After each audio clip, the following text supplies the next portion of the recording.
Today, I'll be showing you how to make a triple piston extender, but not how to make a triple piston extender, how to make any triple piston extender. I'll be showing you the basics of any triple piston extender, so eventually, when you make enough of them, you'll design one like this. You might even design a smaller one. I'm pretty sure this is the smallest one at the moment. Smallest one on Bedrock, that is, not Java edition. But this video is sort of the principles of a triple piston extender, just like this one. And look at that. I mean, who doesn't want to make something that looks like that and does that? Before we get into it, I just want to say, if you liked any of the contraptions that you saw around it, it's probably on my channel, the tutorial. And wait, hang on, let me do this properly. Let's go third person. Let's turn that off and let's zoom right in so you can see my beautiful face. Alright, if you liked any of the contraptions, it's probably on my channel, and if you liked the video, please subscribe. I might make something that's helpful to you in the future, and it'll really help because I'm trying to get to 500 subscribers, and that's all. Let's get into whatever video I'm making at the moment. And for today's video, I'll be using a layout like this, just to show you using switches, because that's what any of the contraptions you make usually start off looking a bit like this, where you just use switches and do it manually before actually attempting to make it all automatic. And what you want for a triple piston extender is for that one to go, that one to go, and then that one to go. Then you want that one down, and that one down, so out like that and out like that. But as you can see, it didn't fold up all like it was before. Because then you want this one to go on and off, this one to go on and off, and then this last one to go on and off. And that is pretty much what any decent triple piston extender is in all of Minecraft, even Java edition. But I'll show you that again. So that one, and that one. And then you want that one, and that one. So it goes that way and that way, skipping that one and that one. But then after that one goes for the second time, that one on and off, that one on and off, and then that one on and off. And I'll be showing, I'll give you an example, and it'll look pretty much like that right now. Okay, so first of all, I'll give you an example on how to do this first, sort of the first series of piston movements, which just does that. And what you want to do, just a basic one. This isn't going to be super compact or anything. This is just going to show you how to do it. So if we come around here, come out like that in a zigzag pattern, I think it should be like that. No, keep that block, and I'll probably get rid of that one. Have a switch there, so when I flick it, that piston will go first. And then have a repeater, well, two repeaters, one there and one there, but then I'll set them to 2 ticks, or 1 tick, I guess. Actually, no, they're on 2 ticks, because the tick speed for Bedrock edition isn't that fast, and it's in Java it's a little annoying. So that should, when I power that one will go, then the signal will travel through there. That one will now be there, so that one will go, travel through there. That one will now be there, so the third one will go. And then if we come around here, actually, I'll give it a little test. There we go, it flicks on, but then when you flick it off, they all just go off like that, and you don't really want that. So I'll get rid of this and get rid of those two and place that there, so it's back in its original spot. Probably have a repeater coming around here, because I want the signal to travel around like that, and so it all turns on. But then when I turn it off, I want it to come around and loop back to the back of the contraption.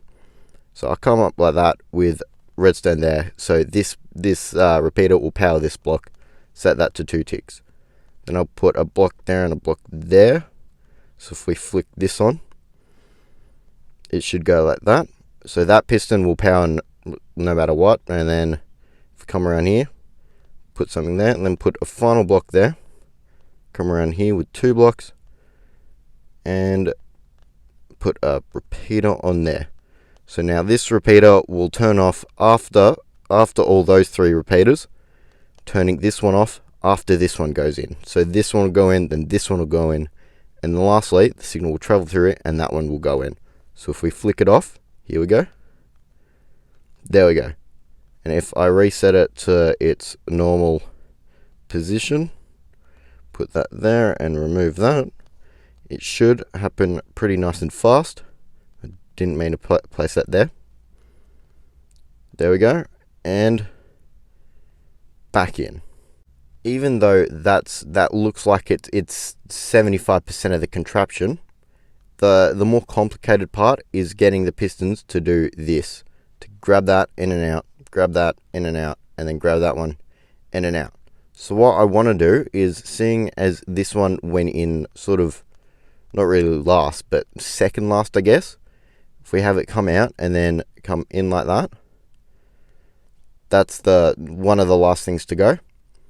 So if I have an observer, let's grab the observer, come out here, down like that, looking at that one. So when that one goes in, it'll observe it, come out and around there, and maybe to a block there. See if that works. If we come out like that, and then come in and around, and that one will grab it. Now, let's do that second last piston action, which is pretty much, we've done all of that. We've even done that. Now it's this one in and out like that, and then it just leaves that one. So what I want is probably an observer observing that one, because we want this block, if we come out like this, then come back in, that observer needs to grab that one after it's grabbed that block, because otherwise it'll pull back while this is still extended, and you can't actually move an extended piston. So I'll put an observer observing that observer. There's a lot of observers. And then if we come out to maybe there, come up like that into a block with a repeater and a block. So this will send the pulse up and around like that, up and over, and like that. And actually, I've made a mistake, because that'll create a clock. If I do that, and then if I pull it back again like that, look at that, that'll just go on forever. So, perfect example. Let's come down like this. Let's have the observer, instead of observing that position there, have it observe that one there. So if we come up and around like that, because if we put a repeater there, it's not going to power it, so that's not going to move twice. And then we have an observer coming up and around, into a block, repeater, and then a block there. So the repeater will come around and do that. And let's see if that's fast enough.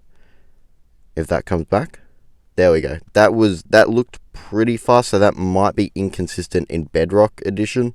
So I'm just going to set it there just to be safe, because I can't be bothered to do the testing in this video. It'll take way too long. Just to recap, we've done that one, and that one, and then it's come in like this. I know I've shown you this 100 times, and then that one's grabbed this one one's grabbed this one, and now all we need is this one to go in and out like that, and I did not mean to place that. So if we want, so what needs to happen is, I don't know why that's in there like that. Let's remove that. So that's what should be like that. So I'll give you an example of what we've done so far in terms of the contraption. Goes in, and then it goes out like that, and then that doesn't grab it because there's nothing powering that.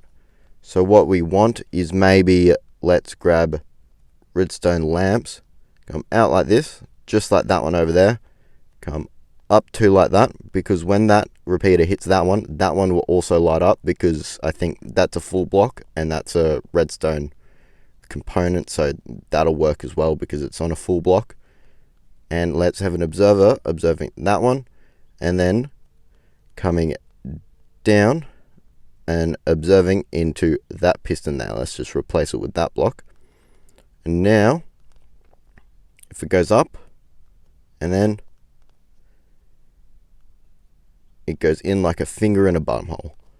And it's not the biggest. It kind of looks like an airplane, to be honest, but it's not the biggest. I mean, it actually might be the biggest. It's not the smallest triple piston extender. I showed you maybe the smallest at the start of the video, but that's the principles of triple piston extenders. This is one that I made beforehand, and they're pretty much exactly the same, except I have the block like that instead of like that.